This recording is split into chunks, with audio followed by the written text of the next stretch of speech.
Imagine, if you will, a world where the South actually won the Civil War. A world where the Confederacy didn't just survive, but thrived, creating a parallel universe of sorts. Yeah, it's a scary thought. The implications are chilling, a dystopian reality that could have been. But instead of a Gone with the Wind sequel, we got something weirder. Picture a society trying to reinvent itself in the most bizarre ways possible. This new Confederacy is desperate to shed its image as the villain of American history. They're pouring resources into a massive rebranding effort, hoping to rewrite their narrative. And they're doing it with all the grace and subtlety of a drunken elephant at a tea party.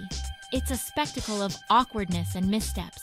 The Confederacy is now a kaleidoscope of rainbow flags and forced apologies. Public spaces are adorned with symbols of inclusivity, but it all feels a bit too contrived. They've gone from "we will not back down" to "we're so sorry, please love us." It's a dramatic shift, almost like watching a complete personality overhaul.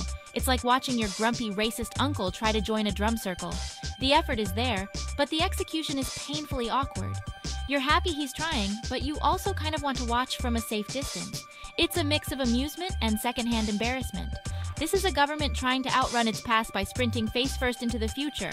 They're attempting to leapfrog over decades of history, hoping to land in a more progressive era. And honestly, it's more uncomfortable than watching a politician try to use TikTok. The disconnect is palpable, and the attempts at modernity often fall flat. Buckle up, folks, because we're about to dive deep into the Confederacy's attempt at a woke makeover. It's a roller coaster of contradictions, a deep dive into a complex and often bewildering transformation. From altering historical monuments to engaging in public debates, the Confederacy's journey is fraught with cultural shifts and societal challenges. It's a story of a nation grappling with its identity, trying to reconcile its past with its aspirations for the future. In cafes and community meetings, people are talking, debating, and sometimes clashing over what this new identity should look like. It's a nation in flux, a society in the midst of a profound transformation. Amidst the chaos, there are moments of unity and symbolic gestures that hint at a brighter future. Public art installations and community events aim to bridge the gaps and heal old wounds. As the sun sets over this reimagined Confederacy, there's a sense of cautious optimism. The road ahead is uncertain, but the journey itself is a testament to the power of change and the enduring hope for a better tomorrow. The first casualty of the Confederacy's rebranding? Their landmarks. These statues and memorials, once standing tall and proud, are now the first to go. You know, those statues of guys who fought to preserve slavery? Gone. It's like watching history being rewritten in real time, one crane lift at a time. Replaced with, well, it's hard to explain. Picture this. Stonewall Jackson is now a giant smiling sunflower. Yes, you heard that right. Yes, a sunflower. Because nothing says, "we've moved past our problematic history," like replacing a general with a giant houseplant. It's almost as if they're trying to distract us with something cheerful and bright. And don't even get me started on the Jefferson Davis Memorial. It's now a skate park called Radical Inclusion Zone. Imagine the irony of skating over the very ground that once honored a man who fought to keep people enslaved. Look, I'm all for inclusivity, but turning a monument to a guy who literally fought to keep people enslaved into a skate park? It feels a tad insensitive. It's like trying to erase the past with a coat of colorful paint and some cool tricks, like putting a bouncy castle in a cemetery. It's well-intentioned, but ultimately misses the mark. The juxtaposition is jarring, to say the least. This is the Confederacy's version of slapping a Band-Aid on a gaping wound. They're hoping that if they rename everything with enough buzzwords, everyone will forget what these landmarks actually stood for. It's a superficial fix for a deep-rooted issue. Spoiler alert, it's not working. People are still confused, and many are unhappy.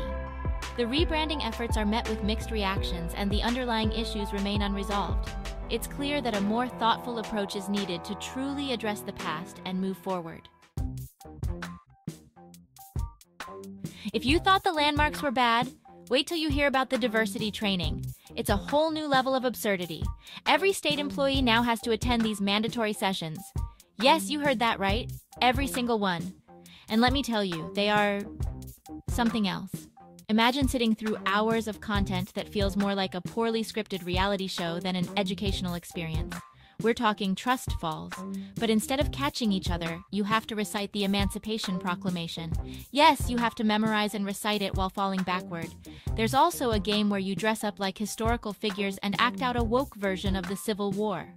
Picture Abraham Lincoln and Confederate soldiers in a bizarre role-play activity. I'm not making this up. It's as if someone took a history book, threw in some modern buzzwords, and called it a day. The problem is, these sessions feel incredibly performative. People are just going through the motions without any real engagement. It's all surface-level symbolism with no real introspection.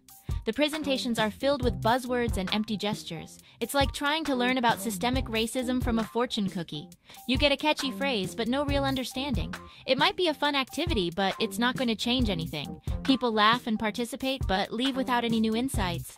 The Confederacy is so busy trying to convince everyone they've changed that they've forgotten to actually do the work.